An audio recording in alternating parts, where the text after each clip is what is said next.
going to communicate, you need to communicate as simply as possible, but no simpler. That's the fair and honest way to do it.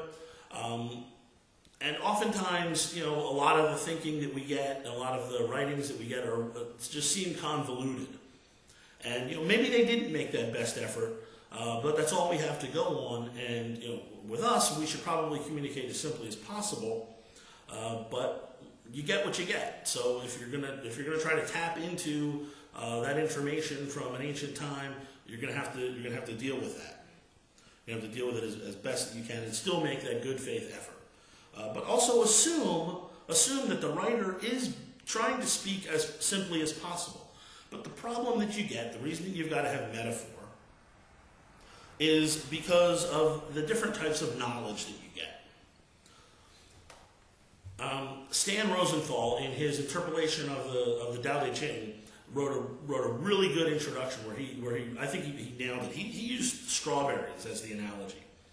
Now, if I wanted to communicate to you knowledge about strawberries, I could give you a magazine article or an encyclopedia article or a book on strawberries, and you might learn a lot of facts about strawberries, where they grow and how they grow and things like that. You can have that kind of factual knowledge.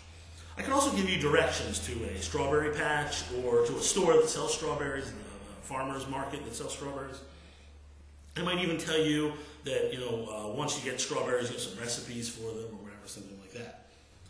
But you'll notice that those types of knowledge are different from the actual experience of eating the strawberry. When you eat a strawberry, it's experiential. And how do you communicate that? The only way to communicate it is through metaphor. I mean, that's why everything tastes like chicken. Words are just not enough. You need that commonality of experience. And so sometimes, you're going to be reading something and it's not going to really make a lot of sense because you just don't have that experience. Then if you really want to understand what the person is talking about, you got to find out about what that experience means, etc. And the final point that I wanted to make is when you're going over these things, when you're trying to understand this, you've got to use what I call the Squitmaa Protocol. Okay, Stubby Johnson, Squitmaa, made a video about a year ago. I guess I'll link to it.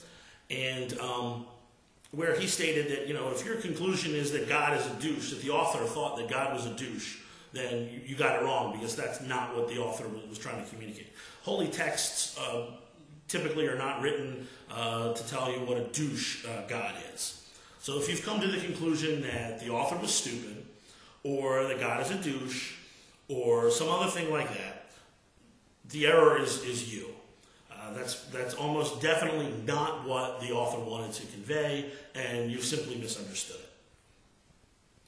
So I think those are some techniques you can use, some ideas that you need to understand when you're reading ancient text. And then if you're going to try to communicate this yourself, your spiritual experiences, you've got to be aware of the same thing in reverse.